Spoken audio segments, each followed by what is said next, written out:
Okay. Welcome, Dave. How are How's you it going, this Claire? evening? Eh? I'm good. How are you? I'm good. I'm hanging on there, just doing my thing every day as usual. Just, the weather's been a bit better. It's not as hot for a change, so that's kind of nice, And It's going quite rainy here today. and it's not Monday. Like I definitely am allergic to Mondays in some way. I could Yeah, say that. I don't I know what am. it is. Do you have that start of the week? Like blah, blah, blah? Just don't want to get up. Yeah. Yeah, that's not the thing. Well, we have a very interesting topic today. So I'm going to let you explain first why you wanted to do this, and then what we're doing. 'Cause- Well, the last couple of times we spoke about power, and that's kind of a dense, heady subject. So I thought Mhm. this time around, do kind of like an intermission with something a bit more fun. It's Um, definitely fun. Yeah. yeah, we're going to talk about something that philosophy does pretty well. Like I told you, like before the show, Hmm. it sees something that we do every day and points at it and goes, um, "There's something a bit weird going on there," Oh, and then asks you to question it. Because once you yes. start thinking about today's topic, which is belief in fiction or emotion, fictional realities, and things like that, Hmm. is that a rational thing?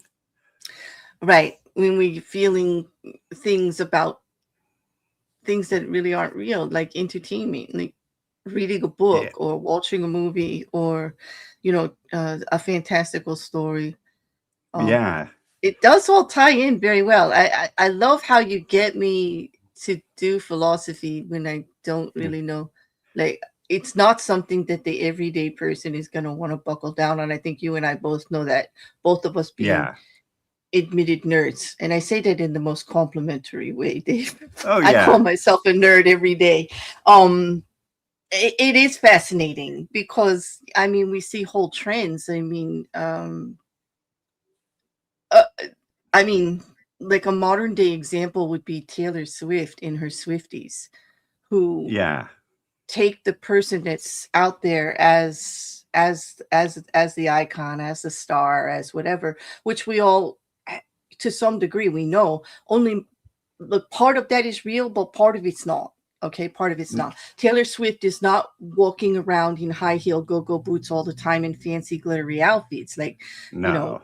she actually has to eat oatmeal once in a while and go to the store and buy eggs. Yeah. It's like, but they just they put so much on the character, and then they're so overwhelmingly in love with like everything she actually does, that they Yeah. create this whole big emotional bond with her. They And really they'll is it also real? start, well, they'll Yeah. start getting emotional reactions to how that person is then treated by somebody else based on Mm-hmm. this idolized version. Right. And not even like knowing details or anything. Like not even, Yeah. yeah. It's fascinating, and that's a pretty, simple like example, but like, much more complex would be like, admiring a character we see in a movie, becoming Yeah. fascinated, by a series like the Hobbit series or Harry Harry Potter or Potter. oh Yeah. yeah, right. That's um it. It's people tend to kind of build relationships with the fictional character. They get invested. They want to know where they're going next and things like that. mhm.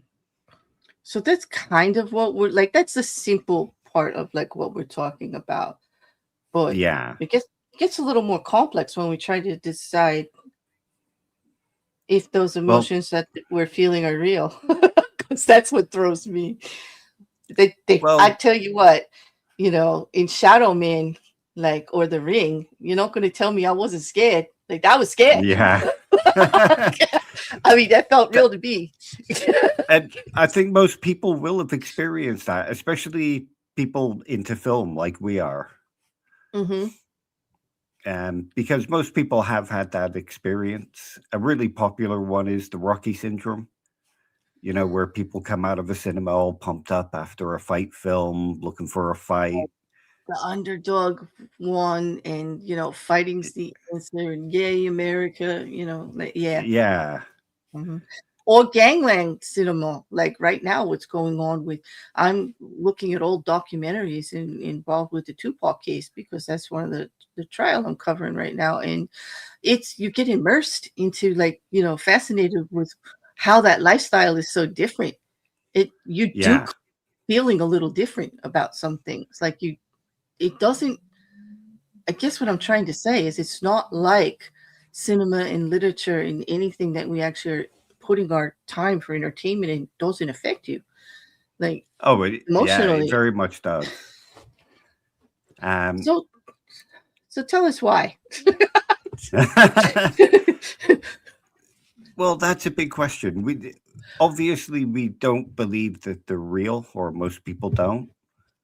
Um, we all know as we sort of engage with those fictions and the narratives in them that they're not real. When we go to the cinema, we know the killer on screen isn't real. We know the woman dying of cancer isn't real, all that kind of Hmm. stuff. So that can't be the answer.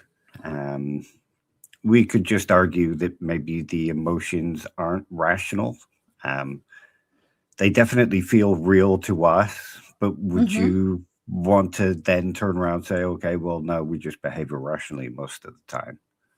Yeah, and I don't think that's fair because even if you think the character is not real, like you brought up the one who's like suffering, okay, what they're suffering from is real. Like you're able to say like if you're able to relate to some type of reality because of it. So how do you That's it. like that's the argument right there is, but I'm reacting because that is possible, and this is a normal reaction. Of course I'm sad. It's a horrible thing And she's going through. Like, of you're course I'm putting sad. some, yeah, you're putting yourself in their place kind of thing, Mhm. or imagining that they're a friend going through this. Those kind of Hmm. attachments to it, I guess. Yeah, well, when you apply the situation, I think the emotion, it's easier to say the emotion is more real than not. Like, Yeah. I can understand not being like saying it's not real when you say, "Oh, I love that character." Like, that's my new crush, like Yeah. all the way back with Legolas, like how many young girls, and everything was like, "Ah," It's you know. true. but that part I can understand you saying, "Well, that's just infatuation, that's just imagination, that's just fantasy." Um But but it they still seem to be genuine feelings and emotions. mhm. Yeah, Um, could they just be that's what I wanted to ask you. I hope I don't trip you up here, but could it just be the confusion of the emotion? Like the young girls are responding to a hero who does good and protection and um the fantasy of somebody who's actually going to make things right, somebody you can count on, like this, that, or the other thing. More the situation than the person, but they're translating it into, oh, I'm just so in love with Legolas. But well, mostly it's that's the feeling he provokes in them of what that. he Yeah, represents. that's it. They're engaging with the actual narrative of the story, and there's a kind of wish fulfillment going on. That's one of the ideas that goes on about what might be going on here instead, like a sort of Hmm. wish fulfillment or a catharsis. Yeah. And that's a comforting thought until we get to horror. And you're telling Yeah. me that I'm wishing to be scared to where I've got to keep the light on. Like, no. I mean, some people might. People I jump mean, out of airplanes. yeah, well, be honest now. Like, when you watch, have you ever watched a scary movie and then, like, you hesitate going through that door down the hallway, from to leave the room, or you check No, things out a little sadly. bit? Oh, jeez. But Emma does. And it I'm gives a gullible. whole I'm new with dimension. Okay, thank you, Emma. I don't want to feel alone out here. Like, thank you, because I feel I'm a very pragmatic and rational person. I feel like I really know reality from not. I understand it's a movie. I understand that. I also understand while the movie is going on that I am being seriously manipulated. Okay, like I know the There music's definitely working is on that me. going on. I know the music's working on me. I know the lighting. I know the setup of the scene. I know all these triggers are happening. I'm consciously aware that that's happening, and it still gets me every single time. And that I, might be part of the reason why. If you think about it, a horror book does none of that to you. It gets you tense, it gets you emotional, I but don't it know. can't Stephen give you a Stephen jump King. scare. It doesn't give me a jump scare, but Stephen King has kept me up at night with Oh, yeah, the way yeah. he lays out the possibility of certain horrible situations, the reality of them. Like, he's They're far definitely more given haunting me. in word. They sure are. And Dean Koontz too. I mean, his Whispers book, I was I felt physically altered, like consciously thinking about this book after I read it for quite some time. Too much, I've, I've never read with the it. I'm sorry. no, it's about twins and in a stalking kind of situation, and you're trying to figure out like how somebody's locked up in jail, but you're still getting stalked because you don't know they're twins. Like, and it's Yeah. the mind altering and the mind bending like horror of the whole thing.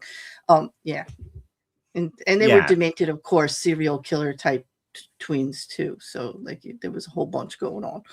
But that was the premise basically, is how can you be in two places at once, and how if I've handled the situation, oh my God, there it is again. He's in the window.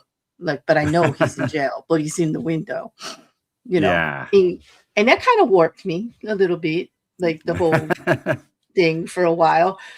You think about these things after. Like, it's not just the emotional, and it's because of the emotional connection. I would not be thinking about that book afterward if I didn't have some kind of emotional reaction to what was going on when I was reading. That's it. It's the way it makes you feel that sticks with you. Um, Mm-hmm. so you can't really argue these aren't genuine emotions, according to some. But Kendall Walton, who's like one of the big ones, he argues Mm-hmm. this in his book Mimesis as storytelling or something like that. Mimesis in Okay. fiction. Mm-hmm. I'll find the actual name and send it to Yeah, you. because if I can, I'd like to link the books for them. I got a lot of response last time. They were very grateful you gave me them, and that I found actual free resources for them. People Yeah. did enjoy reading up on it, and so I'd like to do that again. Oh But yeah, this one's a lot more fun as well. Although now, the just so that papers, briefly they know who Walton is. He's the one that he really focuses on this quasi emotion and not actual he does, feeling. yeah. Yeah. He says that you're not actually having genuine emotions when it comes to these interactions with the fictions. Mm-hmm. What you're getting is just the sort of feeling component from it. So it makes you sweaty, it makes you nervous, makes your heart rate. You know, it's got all these physical feelings, Mm-hmm. but it doesn't motivate you in the same way that an emotion would. An emotion of actual fear from the movie monster would make you want to get up and run out of your seat, or the fear from the serial killer would make you want to call the cops and tell them that he lives at Mm-hmm. such and such a lane. So he says you're I not get. actually having genuine emotions. Well, that's because he's saying it's not genuine emotion because you're not having the normal reaction of calling the cops. But it doesn't mean you're not checking the hallway after. So, like, No, that's it. I kind It of can pushed back motivate on you in him a other little ways. there. Yeah, like Yeah, it's not that it's not motivating me. Maybe it's not motivating me to the standard of if, like, I think what he's trying to say is subconsciously on some level, you know it's not real. So you're not yeah, reacting the way you normally would. Like if you think somebody's really in the house about to get you, you call yeah, the police, yeah. but you're not That's it. doing that. So like even though you're having a reaction, it's not the normal one you would like. It's not to that level. So subconsciously somehow you do know it's all fake. It Yeah. basically it. Now wait a minute. Is he shaming me? Is he basically saying I'm No, doing no, this to no, no, no, myself? Is he no. saying? Is he saying you're just making it all up in your head, Claire? Like there's nothing like, which Some, is true because it's not real. Like I get that, but yeah. He thinks there is something like that going on in that you're having what are make believe emotions. They're a sort of a negotiated kind of emotion that you gain from the film. It's what the feelings you're willing to give it in return for the narrative that they tell you, kind of thing. bingo. So now we're getting into the psychology of it because there is where we are actually training ourselves to not be afraid of the shadow shaped like a lion. This is Yeah. survivor mode. This is what our brain does. And if you think about In it, situations to learn and teach ourselves to keep ourselves out of those situations. Yeah. yeah, it's a it could be pretty well explained by us evolving to be afraid of the rustling in the bush. We imagine a scenario Mm-hmm. where it's a tiger, and that makes us afraid, and that makes us avoid it.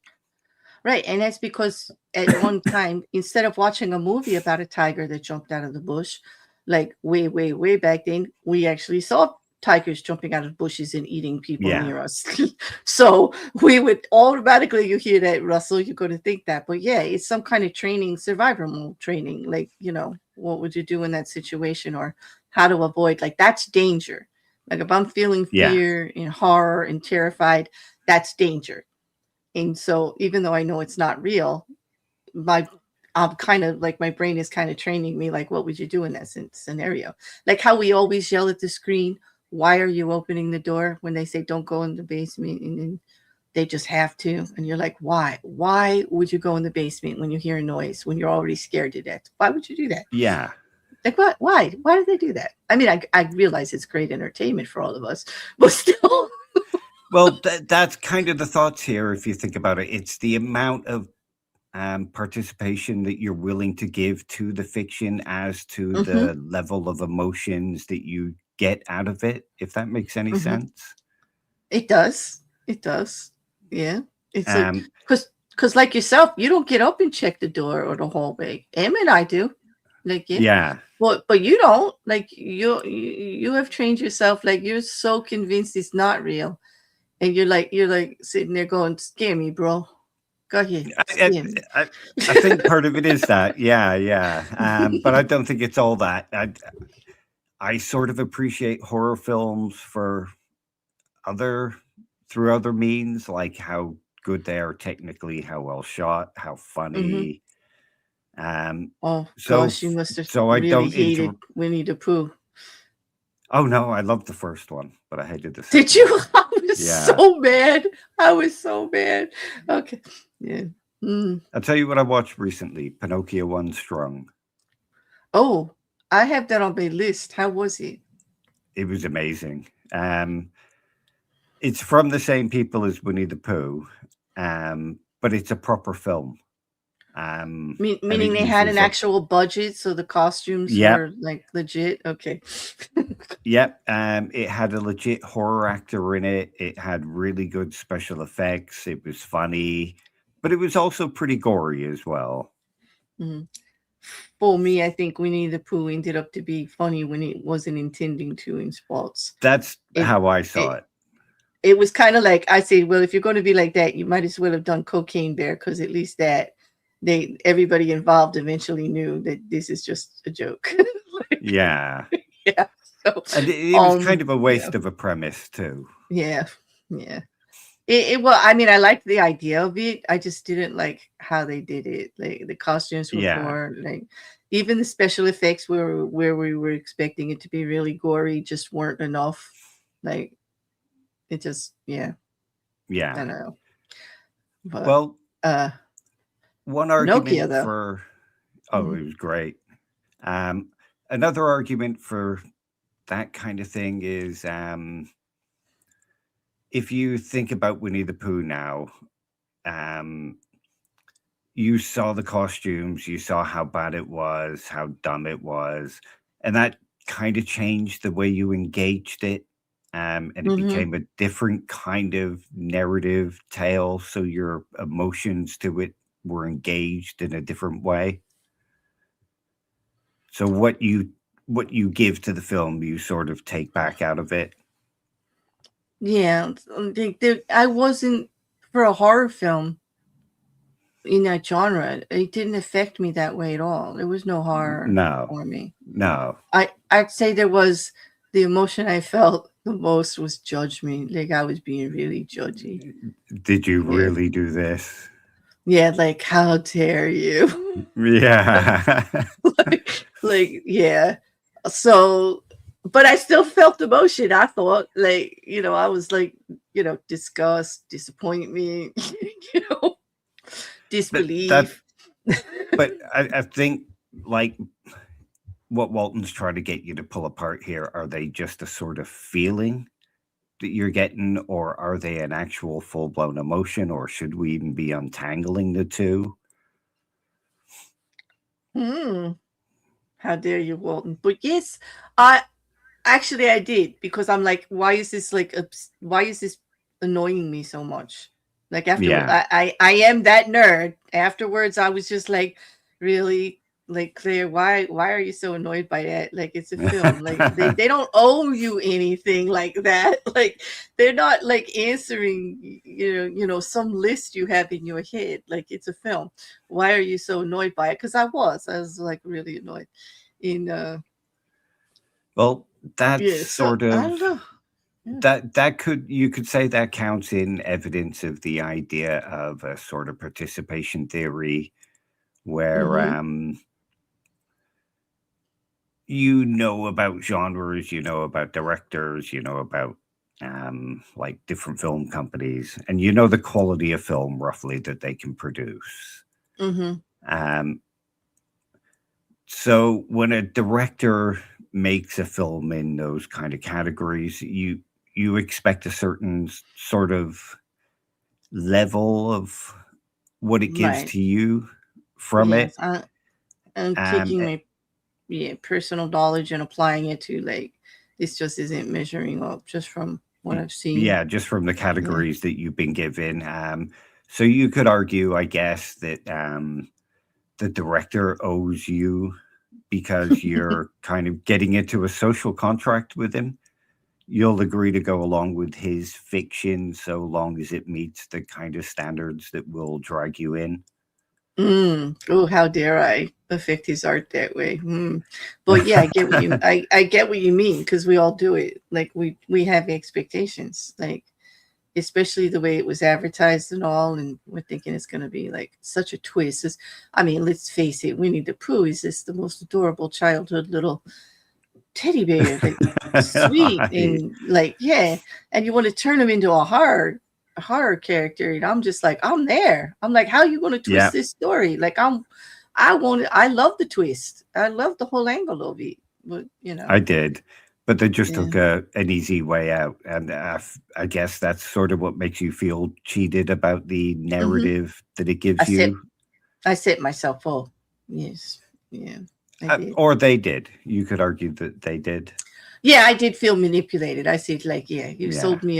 you sold me a story of goods that you didn't deliver here. Like, no, like, Yeah. um, the anticipation of it and everything. But yeah, I felt invested. Like, I felt like actually, you would think I had invested in the movie as cheated as I felt. Like, I was like, you would have think Yeah. like I actually lost something, you know. But Well, yeah, it's you tricky because is that real? I mean, like, did I just waste 2 weeks of my time thinking about that? Like, you know. no. Um, I think what counts the most is what feels intuitive to you, as to what sort of answers you accept about tangles like this. Like you could accept that um, it's still a rational emotion to get engaged by fictional narratives, Hmm. um, based on what they bring out of you, and your reason for engaging with it. As as long as you can separate fact from fiction, obviously. Does It, that make it sense? it it does, because immediately I was checking myself, like, why is this bothering you so much? Like, that's why, like. So there was a lot of introspective, like a lot of like looking at myself as to what it was that was really making me engage that way. Well, Because you can. I don't think the movie intended me to engage that way at all. You know. No, but that sort of thing can happen in real life too. Now, think Mm-hmm. about it. You're about to go on holiday to somewhere in France, say, and you're going away with your friend who's been there before, and he's built it up as this amazing place. It's like the most paradise island that you've got. And when you get there, it's just like a standard hotel resort. It's not that great. You find it kind of average. Um, you might judge it based on what you've been sold by the friend who was selling you a fiction. So you become invested in that fiction based on what your desires are. And you will Yeah. judge. Does that make sense? Yeah. Yeah. Yeah, I'm gonna be disappointed and everything. I could Yeah. see that. Like, you tell you, and then it just doesn't match the experience, or what I'm seeing it doesn't match up to the picture that's been painted into my head, Yeah. by my friend, the anticipation and everything. Yeah, kind of ruined France for me, wouldn't it? Like, if they get there and they're talking about how great it is, and then they only want to eat in the Americanized restaurants, and I'm just like, yeah, Yeah. okay, yeah, you know what Yeah. I mean? Like, yeah, So mhm, it can really affect how you judge things. So yeah, what you expect from a fiction can give you a judgmental sense. And I think in some degree that explains why some films we do go along with, we agree to accept them at the level of their product at least, hmm, and we'll allow ourselves to be carried away. Um, but if they don't meet that standard that they're sort of offering you or sort of owe you for your participation, um, you, hmm, it can kind of take you out of that world a little bit. yeah. Kind of makes you feel for anybody doing a sequel, or these really big directors that have such great success. How do they keep producing with us all feeling like that? Really, I Yeah. mean, when you think about it, right? Like, How many people are It, not satisfied with anything that happens in Star Wars now, or anything yeah, even in the Marvel universe, or even the horror genre? When we get to like, what is it? Final Destination had like five. Like, yeah, isn't it's it like, how 6 can you now? keep, Scary Movie has who knows how many. Yeah. Yeah. And like I, each sequel sets a higher expectation of what you want from it, mhm. and a lot of people, Yeah, it's got to be a big hill for them to climb. Like, yeah. yeah. Now, So Lone, sorry. I'm sorry. I wanted to put Lone Wolf up because he's comment. He's telling us that emotionally we're all babies who never grow up. This is how we learn to feel from children to our deathbeds, which I agree with. This is the psychological part of it. We learn how to feel about things from the stories our parents tell us, and we keep doing that our whole lives. I agree. The people telling the stories is all that changes. Great producers and directors produce great products by not caring about the audience and just telling a real story. Thank you for saying Yeah. the elephant in the room. Absolutely. Exactly. Um, no, thank you for contributing that, Noel. And good Yeah, to see yeah. you. That It's been a while yeah, I've not seen them for ages.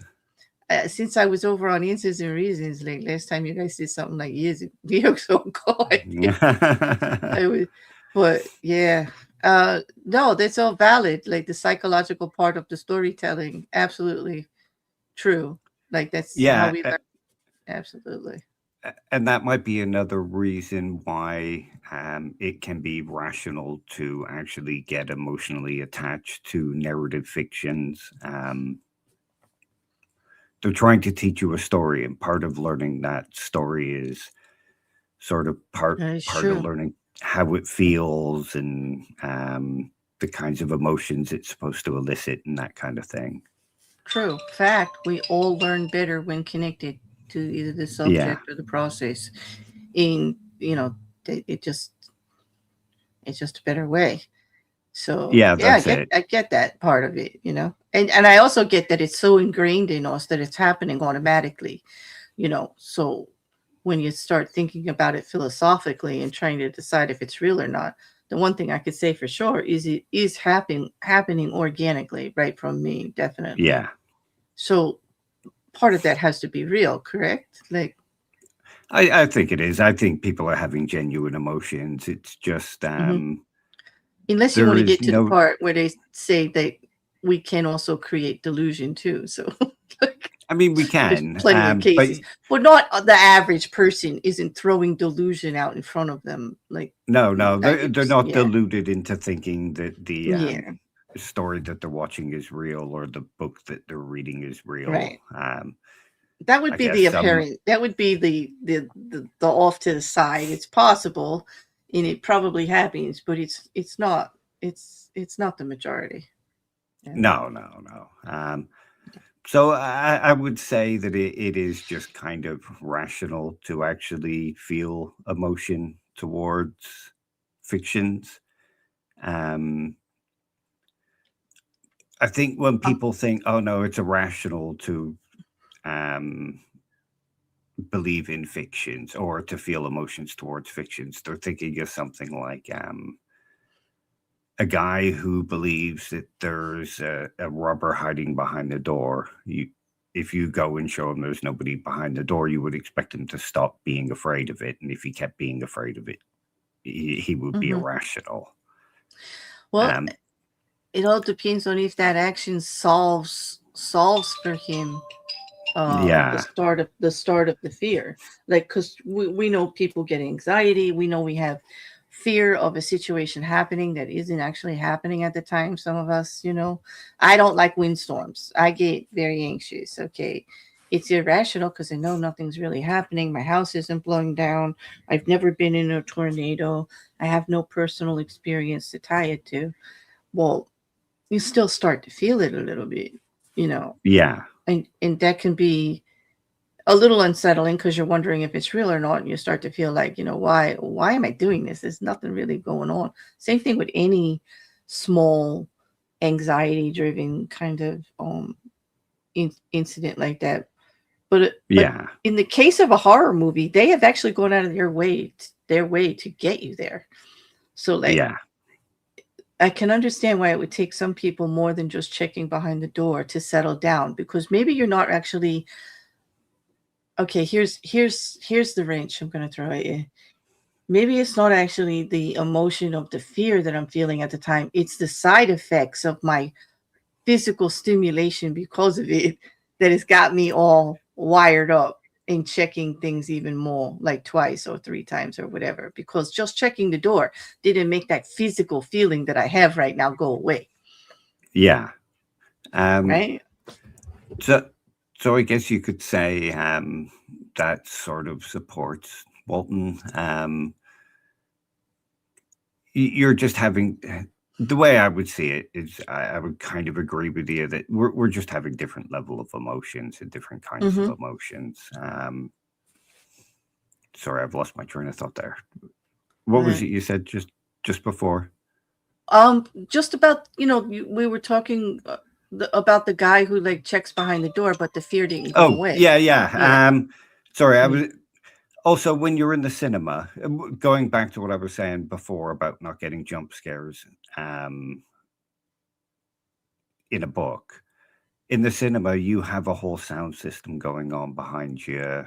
Mm-hmm. You have sounds circling around you.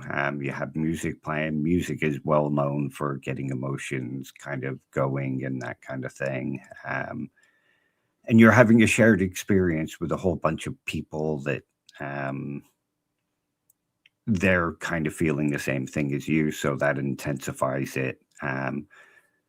So it shows you how much the environment and the kind of thing you're ingesting True. will do.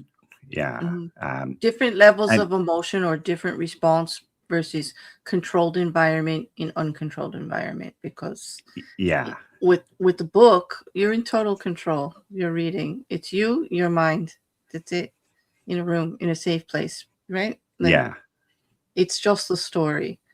But in a movie theater or even sitting on your couch watching it on the screen, it's the story plus all the sound effects and plus yeah. all the atmosphere plus all of the manipulations that they do to enhance the story. Well, jump scares don't work half as good at home watching it on the TV with just the speaker and Mm-mm. the TV as they do at the cinema. Right, because like, you know, again, safe environment versus, although you're safe in a movie theater, you have to admit it's not the same as being at home sitting in the comfort of your space. So, Yeah. just different degree. Like it's got that edge on you. And it might be rational to respond to those sorts of stimuli to some degree because they're setting off an emotion, like an evolved habit that you can't really control. Hmm. And in the past, it served us well to pay attention to them, but now they're just kind of there and they can be triggered by various things. So it might just be part of who we are that we respond to fictional things. True, but I still think we're learning from fictional things too. Like, Oh, yeah, I um, think we are. I mean, it's not the caveman days or anything anymore, but we watch a mob movie or a gangland movie. We know what to look out. Like, we know what to stay away from. Yeah, Um, that's it. and when we There, watch a disaster film, like, you know, like I think we're still learning. Like, I still think we're always going to be learning by all this stuff that we watch and that it puts out yeah, there. It's the purpose of it. and It's not I think just in entertainment. well, I We think are. in the old days it was kind of like that too. Um, Yeah. it's just something we've always been doing. Mm-hmm. Mm-hmm. It's just like, Uh, because then the other side of the coin is for people who don't react with any like with any strong emotion to a situation like that. Like for me, it's very hard to watch something very sad or yeah, tragic or that affects, when I see on the screen other human beings being affected by something. it resonates with me. It pulls me in, and I'm feeling too. Like I'm feeling It, sad. it does with Emma as well. There's been a few films that have made her cry recently. A Quiet Place, Day One, Hmm. and the horror film Good Boy, that was all shot from the angle of the dog, and she cried Yeah. during that too. It's hard because you're resonating with like this is all, and it's not so much the as I think the characters as it is you are responding to what the characters are going through, but it's the situation, it's the actual situation that's being played out, the story, the whole thing on there that does. But at the same time, I've also been angry when things have happened and people are getting angry on the stream about something, and I'm like, yeah, right, that's not right, and I'm like feeling that anger too about the situation. Like, Yeah, so you're kind of bonding with the character over it, but I wouldn't say that I'm actually like feeling for the character or whatever. I'm just like, kind of like, yeah, that would make me mad too. And it is thinking about the situation, like watching it unfold on screen. I am getting angry about it. Like that shouldn't happen. yeah. You're Yeah. getting caught up in the actual tale itself and Hmm. allowing yourself to be taken along for the ride, so long as they don't break particular rules. Yeah, for me, it's the what if. It's like that's right there. It's like this could happen. Like, sure, this is a normal reaction because this could actually happen. Like the what if of it. Like, of course I And would be mad. Of course I would be sad. Or of course I would be scared. Like, and like I said, we kind of do this to ourselves in various ways. If you imagine, Kathleen Stock gives us an example of a machinist who stands at his machine one day and imagines his hand slipping in and being mangled by the machinery. He feels fear, and that helps to protect him safe. Um, I'm sure he has a little more distance between his fingertips and those wheels, right? Right? yeah, Yeah. so we can put ourselves into fictional things, and it seems kind of rational to us to pay attention to those, or at least it does to me anyway. I think you've actually kind of answered this $1 million question here from Wolf. All the things we learn, useful tools for a high quality, peaceful life. I think they I, can be. Yeah. I don't know what a high quality, peaceful life would look like. No, in 2026, here, I hear that. Like, Yeah, where? Like, like how? it Yeah, but that's one of those questions where it's kind of hard to judge. That's a very subjective view. it, What is the as most far as peaceful thing? peaceful life, yes. But as far as being a useful tool, I would say yes. Oh, it's amazing. It can Because, pass on amazing lessons, I mean, and it can I'm give us people like even in, Steven Seagal to laugh at. right. Exactly. You had to do that. Okay. But only it does, because even just like feeling that emotion of somebody going through some horrible situation, like a terminal illness after they found the love of their life, and then they get a terminal illness, and they're going to go anyway, and they got to learn to live in a moment or whatever whatever sad thing is going on. Learning about that could prepare us for, in a way, the emotions that are going to envelop us if we do get diagnosed with a horrible disorder, disease, or we do Yeah, have heartbreak. I mean, how many of us have learned a little bit about heartache and broken hearts in tragedy, and have actually learned a little bit about how our own response is going to be about it. yeah, It's not always the same, but it's kind of like a preparedness. It's kind of like a, once you've been through the situation once or twice, or even if it is only emotionally with a character, you've got a little more to work with when it happens. You're not you're slightly 100%. more resilient. Exactly. Subconsciously, you're a little more prepared, like a little more. You Yeah, can't be 100%, obviously, because the reality versus unreality. Of course, I get that, but it does actually open you up to the possibility of it, and yeah, by bonding or feeling this stuff with emotional characters, you know, we it is a way of being a little bit more prepared. So I do find it useful that way, and I think the psychological papers that I saw about it do actually reinforce that it is a type of learning and preparedness, and it's just what we do. As you said, Dave, we do it naturally. We're always Yeah. going to do it as human beings. It's what we do from the day, like Wolf said, the day we're born. This is Well, our we could also yeah. do it unconsciously. Mm-hmm. How many times have you wandered to the shop with a thought in your mind, and your entire body's got you to the corner shop, and you get there and you're like, "Oh, we're here already." I hate to tell you that that used to happen commuting with me all the time. I would Yeah. literally lose time how I got home.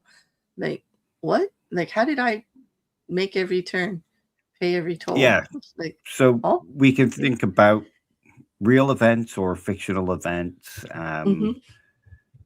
and think about how those might make us feel, and we can kind of do the same thing with a fiction. When we're watching it, we can kind of go, "Oh, I wonder where they're going to go with this next," or "I wonder how they're going to resolve this."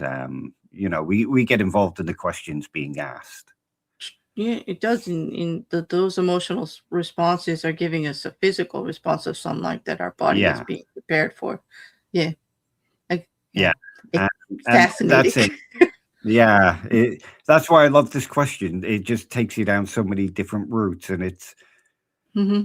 a lot of people who do philosophy bring out all these like really high and mighty things. I know we did power, but that's also something people can relate to. Um, Yeah, my whole power series is about relating it to the everyday situations that we all feel and making it yeah, less of a highfalutin kind of thing. Like trying to turn these big, dog eat dog uh, uh, situations that Green is talking about, which is the book I was using to put it forward, to just, find something in there that actually relates to like every day. Like even if it's just knowing that these things exist, that people are doing it to you, like that they do it to each other.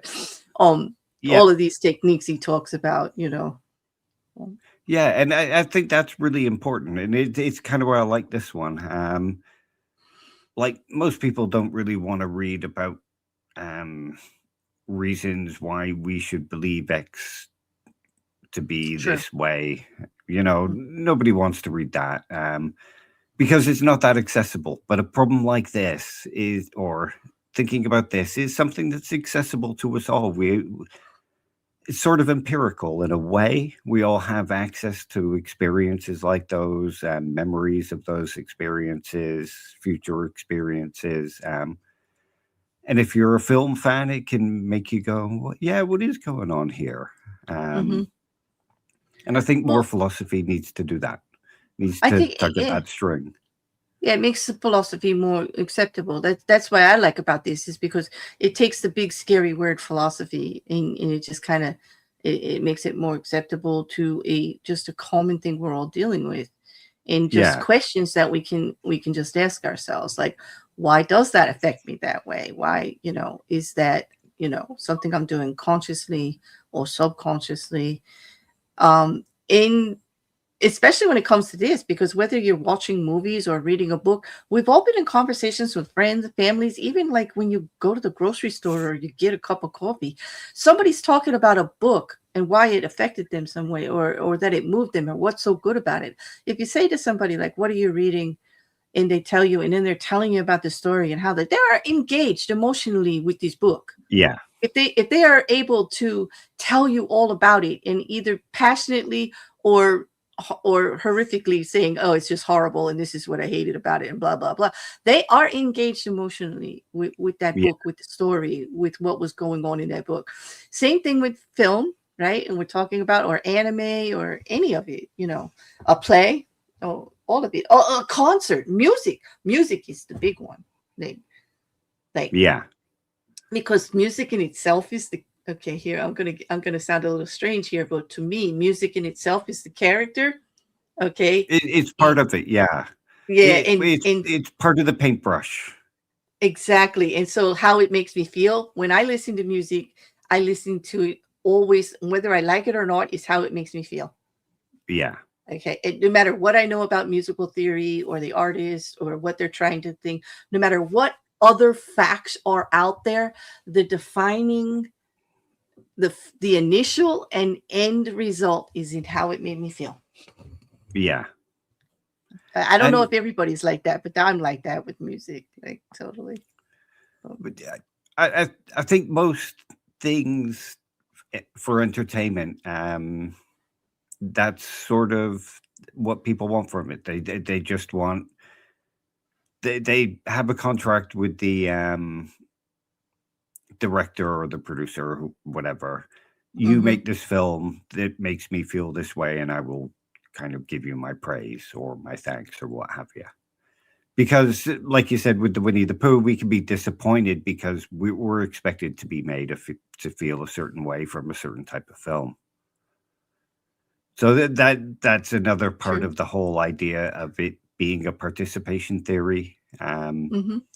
But I did learn from that. Like that's just shows you about the learning experience. Yeah, I was disappointed, but I also learned that like I was being a bit too judgy on what to expect from somebody who's doing their creative art, and who am I to tell them how to Yeah, do it?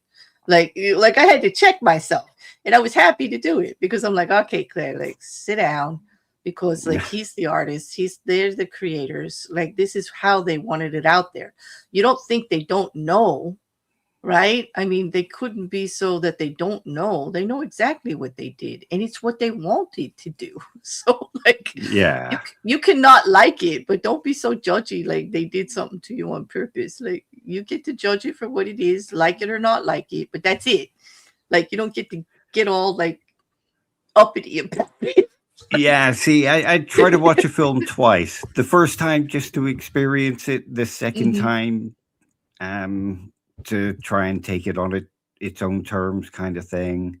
Yeah, I did Because the watch it first, 3 times. Yeah. yeah, I've seen it a few. I feel like the first time you go to watch a film, you're already pumped full of expectations from culture and friends and all that Just kind of from the stuff. ads and what people have said about Yeah, it, just the advertising, how they pushed it, like what you've heard about it, in what friends that saw it are saying, even just the expression on somebody's face when you mention the title, like, yeah, oh, yeah.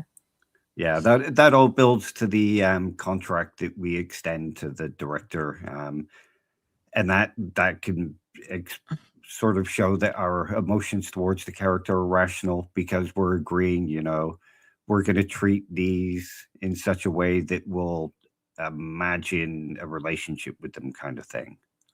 Hmm. So, And okay, people do go ahead. actually create, oh no, it's all good. People create fictional accounts in their everyday life of other people. Like imagine a girl thinking about a Jewish girl hiding in the attic in World War II and getting upset Hmm. and scared if that was her. So we have those Hmm. kind of feelings in our everyday life too.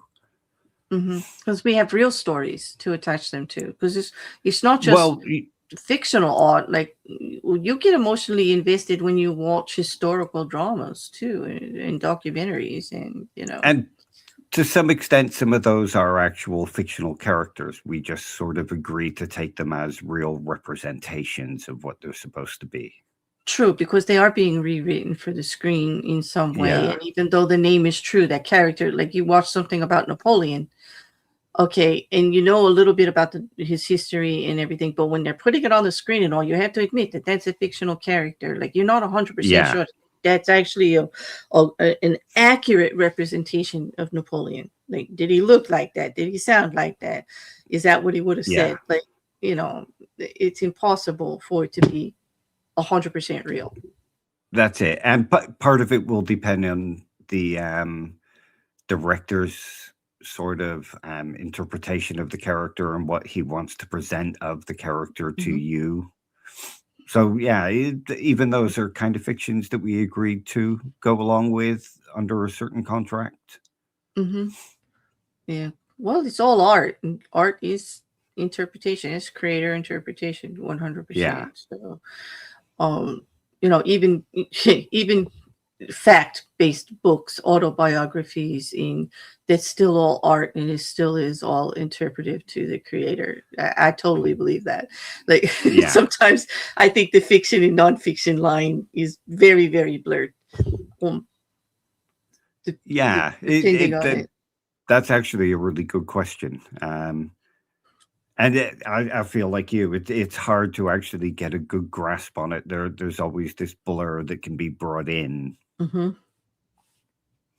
You know, because I could write a book about myself, right? And I'm going to say it's an autobiography, but it's my interpretation of what myself is and what I want out there. Correct. Yeah, So, yeah, like, how 100% like could that be when somebody next to me could be seeing it in a slightly different way my whole life? yeah, You know what I'm yeah. That's it. saying? So, yeah, that's what I mean about like it's all art and it's all up to the creator's interpretation. Like even though it might be a factual story, like how it's told and what they emphasize and what's important and what isn't important. Um, Well, don't even with an sorry, no, go ahead. even with an autobiography, you're not just reading a list of facts. Mm-hmm. You're reading a story that links from facts to facts, and parts of that story have to be wove a particular way. And you Mm-hmm. agree to ignore those slightly unfactual bits in regards to the Exactly. facts that you Yeah. get. To make a good story, because that's what you're doing. You're Yeah, telling a story, and yep. And so not everything. We all know not everything's going to be in there, and that they're going to pick and choose how they want the story to go, like the yeah. line of the story, like what they're going to emphasize and what they're going to spend more time on and stuff. Yeah. So. And you could argue that it's rational to engage in that sort of contract with the fiction, because what you'll feel emotions at are the real parts and the sympathy you have for them, and that could teach you empathy. Uh, Mm-hmm. so it could be fictional to use fictional characters to learn empathy. True. True. And also prepare us against manipulation because that happens a lot Yeah, in fiction. We get emotionally manipulated to feel these ways. Like they're purposely trying to get us yeah, engaged. Okay. And so I think it's also prepares you for that happening in real life with real situations and people. Like you yeah. at least recognize it. Like you at least will recognize when it's happening, when you start feeling a certain way. Um, That's it. it's such a big subject though, and it's so much fun to think about it, you know, but um Yeah, I don't think there is any one particular answer, but I do believe it's rational to have, emotions for fictional characters for all types of reasons. Many yeah, of I what think we went through tonight. to a degree. Like I think it can get Yeah, too much. I don't think I of course nobody's going to be spending their whole life in the fictional part of all of this storytelling and everything like that. But yeah, I think it's automatic. I do think that to some degree we have some kind of response. And yeah, that is normal, healthy, and it's why entertainment is it's why we love entertainment. It's why we keep gravitating towards it. Like, yeah. I definitely do. I mean, we've learned a long time ago sitting around the fires that storytelling was engaging and using storytelling to for lessons and to prepare people and to get a message across. It's been a valid way of communicating and affecting groups of people or people close to us or even one-on-one. It's been Yeah, it's just the way that it's been done all along, and this is just a bigger version of it. Like, you know, the yeah. film is now we're not sitting around the campfire anymore, or it's bigger now. It's a big screen and it's affecting more people, but it's the same thing. And I mean, if you think about that's actually a really good example I never thought of. If you think about the sitting around the campfire, Mm-hmm. sorry, um, it shows you the kind of contract you enter into. A guy comes to sit by the campfire, he'll tell you a ghost story. Um, you'll play along with it, but he better scare you, kind of thing. Kind of thing. Yeah, you get invested with like, hey, like okay, what are you bringing for me? Like, what do you got? Right? Yeah, Yeah, you're looking to them for the response. Yeah, definitely. Here's a good one. I don't know if you're gonna like this, but I'm emotionally invested with what's happening with Hal So am Jordan I. and Lanterns. I have not even started watching it yet, but I have heard that I really have to, that it's It's fantastic. fantastic. Even Emma's Yeah. enjoying it. Okay. When you say even Emma, what is that? Like, wait a minute. She doesn't like a lot of the poppy superhero stuff. Like she's Oh, not she into doesn't Marvel like, or she's anything not like even to that. Marvel. Okay. Now I understand what you mean. It's like, But she's into like The Boys. well, The Or Boys did you was ever so watch Jessica twisted. Jones? Oh my Yeah. God. Yes. The twist. Yes. I'm with Emma on that. I would watch that for the twist, but I am totally invested in in the comic book genre of movies like Doctor Strange and Iron Man. I'm totally Yeah. invested. I'm even completely invested in Marvel versus DC war. Okay. Totally.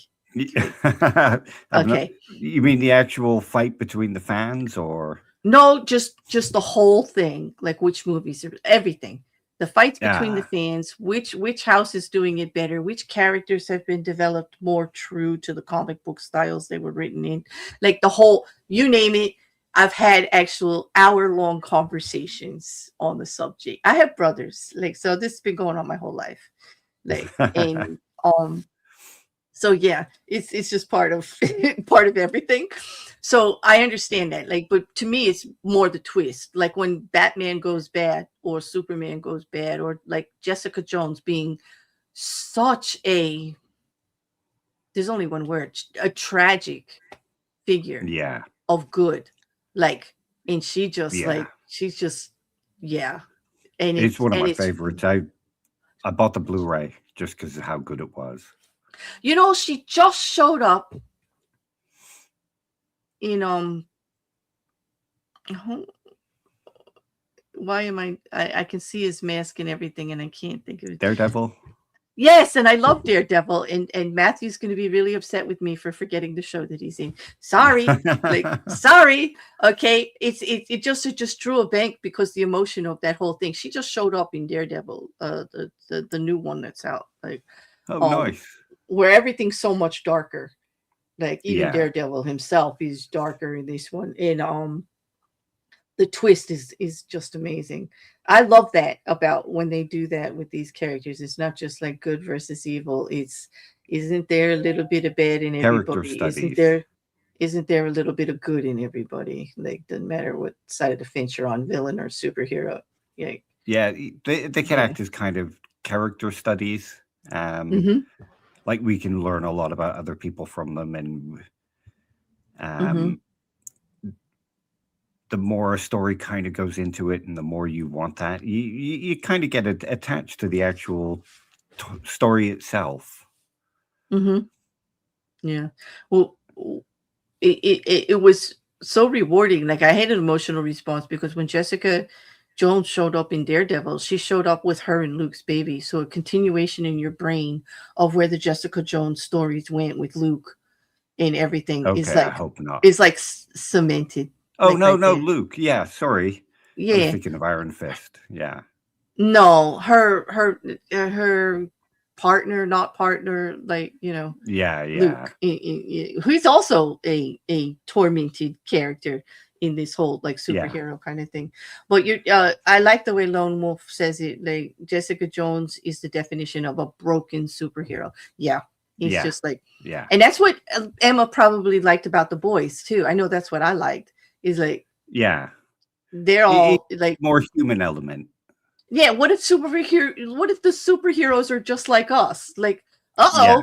like gosh help the world is what I thought when they first advertised that. I was just like, Yeah. can you imagine like if they're just everyday people? But we got a little bit of that when we were given Spider-Man, right? I've not seen the new one. But no, just Spider-Man in general, because he was just a kid who was bit A teen like, and got, kid. Yeah. yeah, and he had the tragedy and like what would you like, how do you just affect that you now have all these superpowers kind of thing. But the boys just takes it like off the charts. Like Yeah. yeah, that was good. Oh, I'll have to watch Lanterns though, definitely. It's good. It's a it's a sort of detective story over superhero story. Yeah, But Wolf is saying it's very much like True Detective, which I yeah, loved. I yeah, absolutely loved True Detective. similar kind of vibe, not as philosophical, I guess, but you don't expect that from something like Lanterns. Mm, well, I can't. I'm gonna just dive into it. Maybe we can talk about that at another date. But so as you can see, we're all very emotionally invested in these series, in these characters. And Yeah, so, did you notice how excited the conversation got? Like that's it. Yeah. I get very passionate about this stuff. I really enjoy it, and so I feel joy talking about it. I feel passion. I feel joy. I love talking about this stuff. I And do, yeah.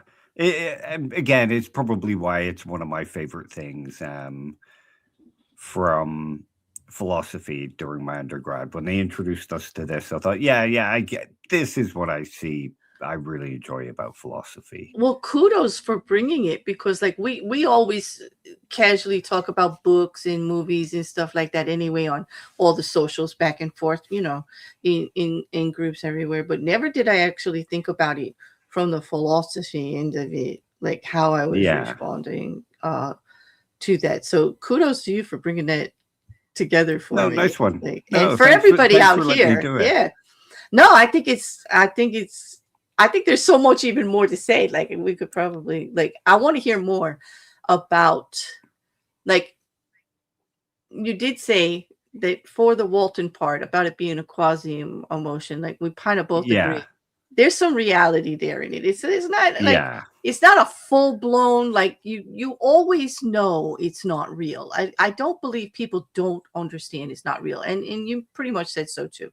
And so the quasi part, I kind of understand what he means by that. But there's so many Yeah. other theories on this out there Yeah. too, There's you so know. many more options. And you don't have to give up. You can just accept that, yeah, they're genuine emotions. Mhm. They're just different kinds of emotions with different levels, and how they motivates us is different. Right. If I just Right. said you're sad, that doesn't really mean anything. It doesn't really communicate anything. It's how you're sad and the level that you're sad, and all that is Right. what actually changes it.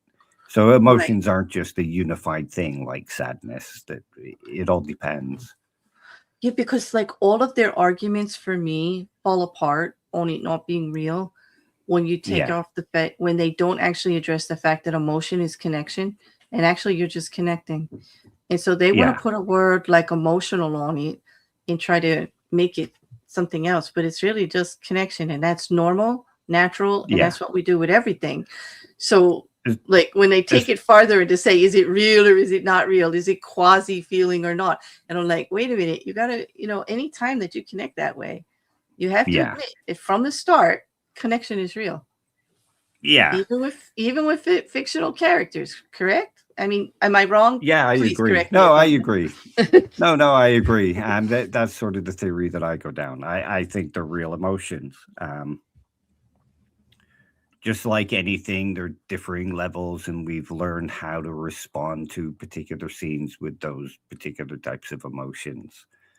So I right. think they're all real. I think he's wrong in that the motivational aspect has to be this particular effect. It could just be the effect that you have from watching a narrative tale. True. Um, Absolutely. And we have to understand too that what they're all doing, what when I think about philosophy, and you could probably say this better, but for me, when I'm thinking about philosophy, it is somebody out there saying something in a certain way to get us to have a discussion about it, to actually think yeah, about it in a broader term. They're not actually, like, I don't actually think Walton is actually out there saying I'm not feeling real emotions. I don't think he really no. believes that. And I think he's having a conversation on like how far do we go on saying it is or it isn't, and just getting us to think about it and to talk about it, because for me that's philosophy. Yeah, There's no yeah, right. What I love about it is there's really no right or wrong. We could have 20 guys saying all kinds of different stuff in philosophy about how to look at it and why they feel this or that, but it's really all just a conversation. Yeah, and you can bring About it. evidence into it, but in the end, it's who brings the better arguments, who brings the most weight. True. The You're best going to have one evidence. guy that says one thing and 5 guys that says something else, and Yeah. somebody else that said, like, so for me, there's no definitive answer. Like, even with Walton, it's not a definitive. It's who's convincing to who, and that'll all depend on your own desires and thoughts about things and your own beliefs and what you expect. So yeah, but it's fascinating because I love the way it makes me think. Like, this topic had me thinking like for like 2 weeks now, on and off, like about the subject. And well, like I said, it's one of those that philosophy is really good at, where it looks at something we do in our everyday lives and just goes, "Don't you think that's a bit weird? What's going on here?" Yeah, and it stops to make you think, wait, why do I?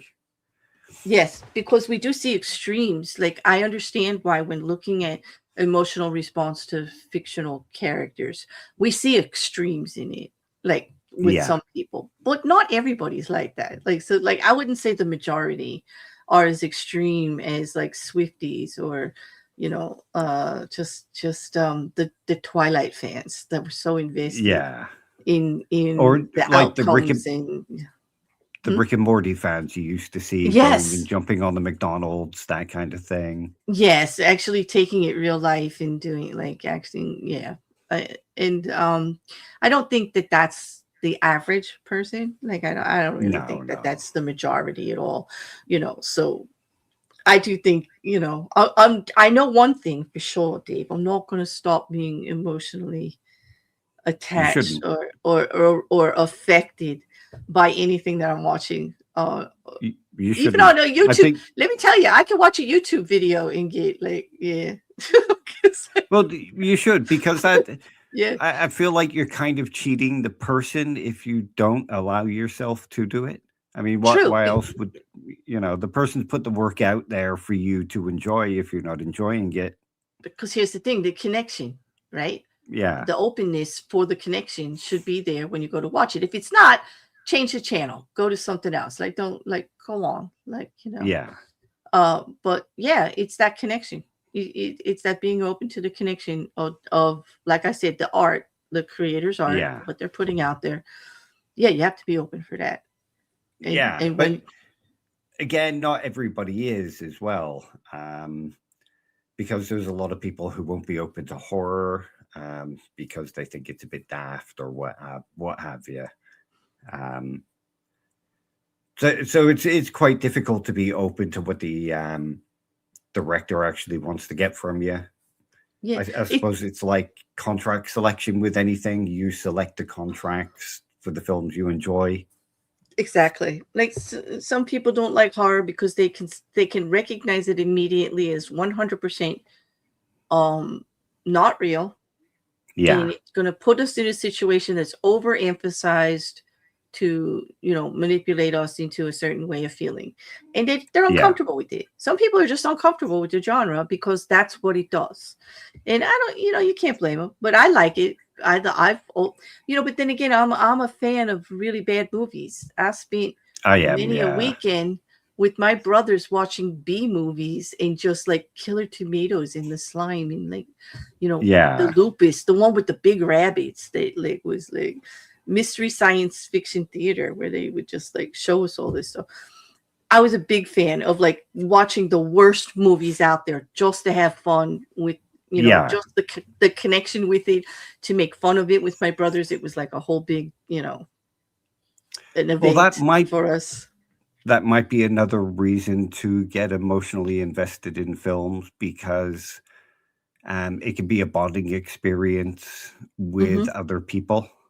So it's not just getting emotionally attached to the character.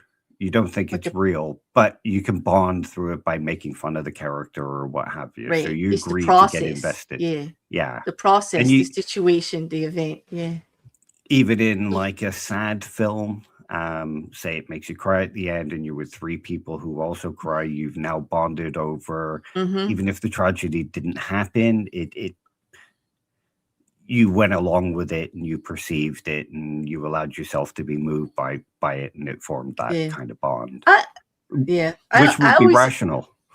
it is like I know like if I got upset with like if I would get emotionally sad or something with a movie and I'm watching it with my brothers and they're not like they actually afterwards would say what was it that actually made you sad like about that Yeah. like that and we would have a whole big conversation about it. So I learned that like it's okay to express that even though they were the typical brothers. Like I didn't get any Yeah. like they would pick on me relentless, but we had great conversations about that, like how things resonate with people and not. But when we talk about really being invested in the actual, let's say, the art that has now become an event or a process, it Yeah. reminds me of Rocky Horror, which I Yeah. might be dating myself a little bit here, but Oh no, it's Rocky one of my Horror. favorites ever. Oh, I mean, Rocky Horror here on the East Coast, we had movie theaters that we just like every week would play it just for the cosplay, just for the reaction. The Yeah. audiences all dressed up with the umbrellas, throwing water, doing the lights, doing like the whole thing, even to the process of actually throwing meatloafs. I kid Yeah. you not. Like all over the movie theater. They probably took them all week to clean it up. And they would wait in line all day to get in there, and it was the whole interaction and everything. Took every Yeah. part of that movie and made it a prop or made it an action, like in a response, like an event. It, Like now it's bigger yeah. than it was. Well, But like I say, it's a bonding event too. So mhm, if part of what you want to get from the film and be you're invested in the characters and getting emotion from them, mhm. that's based on the bonding and the experience and all that kind of stuff. Yeah, Um, I think that happens in anime now when you have conventions and yeah. all of there's Well, everybody dressed Comic up. Con and Comic Con and anime and that whole genre where people will be the character, and really yeah. resonate with these stories, you know. Well, damn, it's a big topic, Dave. Like, Well, just to show you how sort of flim flammy questions about rationality can be. When we've talked about the fictional emotions, we've come to the conclusion they're perfectly rational. mm-hmm, But rationality really kind of depends on framing and how a question is framed too. Now, if you think about it, the Rocky Horror Picture Shows where they go and they participate, you could, in one way, you could say, "Oh, look at them; they're being irrational." They've bought a film, they bought a ticket to a film, and films are to be watched, but they're not watching the film, so therefore they're irrational. mm, But if you frame it from they enjoyed the film because of the bonding experience, is it rational for them to get up and join in and not pay attention to the film? So mm. it flips the question of whether it's rational quite easily. Right, because it's more like the interpretation of the person trying to decide that too, like how Well, what are their just goals? And yeah, right, and just because you or I wouldn't do it doesn't mean that it's not rational to do it. Like just because no, like we they wouldn't. they might have different goals in mind, and Mhm. if what they're doing gets them to those goals, we generally call them rational, wouldn't we? I would. I think that the movie theater is rational. Look at all the money they made by letting it be turned into an event that just kept Yeah, going and going and going. Um, yeah, in But you do have the whole thing like it's a crowd of people and they're influencing each other and like it's turning into a whole big uh thing. I understand why some people would think it's not rational, but it was harmless at least. I would say it's rational because they're engaging with it in a different way and they're getting what they want from it. hmm and in today's, especially nowadays, I mean, to be able to connect with entertainment in any level that way to take us, I mean, just entertainment itself is supposed to take us away from the everyday mundane. correct? Okay, so to actually say that by connecting with it so much, to have a whole experience that is actually out of the norm of what happens in everyday life, how could you say that that's not rational when it's the purpose of entertainment to begin with? Like, so, Yeah. you know what I mean? Like, Yeah. so yeah, totally rational to have a big event like that, even if it's not something, that happens every day, because entertainment itself, the Yeah. arts themselves are supposed to pull us outside of ourselves a little bit Yeah. into a, in, Exactly. Just like with the Rocky Horror example, when you engage with art that's supposed to make you, I'm sorry, I'm just getting Mhm. over a bit of a cold. Um, when you engage with certain kind of art, y the feelings you get from it, depending on what you're doing with the art and why you're engaging Mhm. it and all that kind of thing. So True. it can all be transferred over. So yeah, Well, I mean, if situational, like take Monet, right? Like we know that those are really large, like canvases.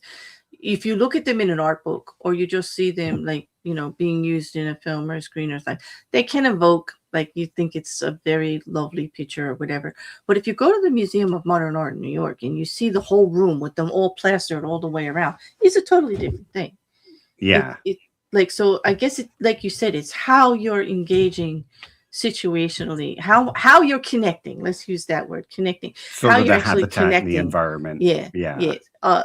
And how, that connection is like all in the habitat, the environment, and your approach to it, like how you're actually yeah, coming into it personally, um on how much emotional response you're going to get and what type, how much yeah. participation you're going to have. Yeah. I mean, just to add to this, you would think it was kind of irrational for somebody to read Lord of the Rings if they wanted to learn all about Harry Potter. True. Like, Yeah, no, I wouldn't think that's irrational at all. Actually, that's I would, like unless you were looking for different reasons to see influences on Harry Potter and that kind of but to thing. me, I automatically go to the similarities. They're both multi-series books, like an invested author who did a whole world and put characters in it in a great story. To me, the Yeah, similarities of those two things, I could see learning one from the other. Like, okay, yeah, like to me, I'm looking automatically at the pattern right there. They have so much in common. Other people are like, yeah, no, they're so different. No, no. And I'm like, well, no, the basics of the books is actually identical. yeah. So yeah. Everything's just the Odyssey. No, it's actually everything's actually all the Hitchhiker's Guide. It's always 42. Yeah, Like, it's I'm always gonna have to take it 42. farther. It's always 42, no matter what. But no, this has been so much fun. That's another thing. Our love of great authors. I mean, I love the producer Charlie uh, Black Mirror, like everything he does. Yeah, Booker is, to me, he's like, I guess I fangirl a bit. I'm emotionally attached. He's a real figure, but to me, he's a fictional figure because he's larger than life now in my head. Um, yeah, I yeah. can't No, I'm a imagine. big fan of Black Mirror. Apart from when Netflix took it over, and then it's been very hit and miss for me. Yeah, I know, and I'm hearing, that he's got his own production company again. Maybe that ship is sailed. Like, but I'm hoping 7 is still coming out. Like, I know he's got 6 episodes with Netflix still, like, produced or whatever. I mean, I But look my forward dream, to it. my dream of meeting him is dashed now because Netflix actually bought a fort that was here near where I live. And Netflix bought like the whole complex and is doing all of the stage production. Like they have multiple stages and it's like a whole big thing here on the East Wow. Coast. And I was hoping that they would be producing some Black Mirror there, and there'd be the odd chance that I'd run into Charlie Brooker in a coffee shop, like I outside. mean, you Like, still might. I doubt it now because like the production's already started. They're not ready for it. So if he ends his contract with them for season 8 and 9 or whatever in the future, it's not going to happen. Yeah. but hey, dreams are free.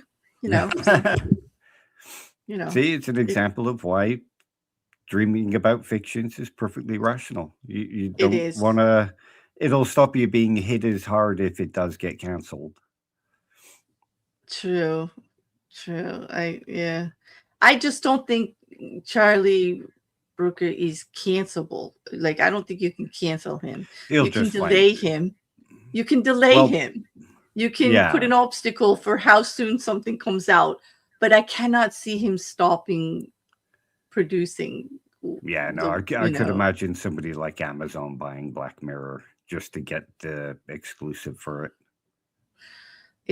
I just want it to keep going. Like it's just so that's the stuff that makes me think. Like that kind of entertainment that just resonates with me no matter how many times I watch each episode and I get really into it and all. It's just there's just always something new about it. Just this whole Very take philosophical and like really old-fashioned morality tales, and it puts them all together really well. And it gets does, you and to think about society and the moral rules too. how he actually picks up on the things that are going on like right now, especially with humanity versus tech and the good of tech and the bad of tech, and how it's always a human that messes it up, which is the good and evil of everything. Wonderful script writing, wonderful storytelling, wonderful way that everybody, like, the one thing about a Black Mirror episode is that you can tell that everybody that's involved in it is invested in it. Like when you read stories about the production and all, and they talk about how the actors add little things or people on the crew add little things, and it's all in there because they're all so invested in making the story the best and telling it the best they can. They're all just like true fans. Like, And I don't think that's when you get caught up the most in the actual narrative tale and the characters. You'll actually allow yourself to go into unconscious or subconscious mode, whatever you want to call it, where you'll just watch and feel the feelings of each scene as it comes to you, and each imagining as it comes to you. Like we mentioned earlier, when you walk to the shop without and get there and be like, bloody hell, am I here already? It might be a similar kind of thing to that.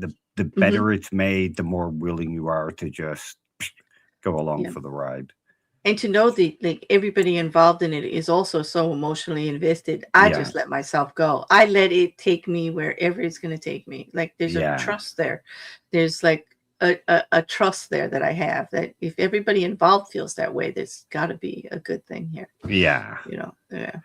I'm sorry, but I'm gonna have to go. The doggy's kind of wanting a walk and stuff. I hear that. I also have one staring at me across the room, like, "Hey, you went a little long there, lady." But this has been pleasant, very, very pleasant. I've loved open it. door. Anytime that you want, like these topics, I think that they do resonate with people, and I'm so happy to have you here. So have a great day. No, I'm so happy to be here. Yeah, you have a great day too. And shoot me those links for some of these works, and I will get them for everybody. Thanks for everybody who was watching. Those of you in the chat, thank you for joining us. Those of you that are watching behind the scenes and that are going to watch later, don't forget to meet us in the comments. Dave likes that. Like I saw Dave in there with you guys. So any questions you have or things you want to talk about later, I do hope you come back again, Dave. This is fun. Of course I will. Yeah, I'll find another fun topic. We'll get back to power, but fun ones like these are much more interesting. Yeah, our power series is on break right now till November. Actually, because of Wrecker's his university load got to be a bit larger than he thought. That. So Well, anyway, have a great day, everybody. You too. And we'll be back soon. Bye.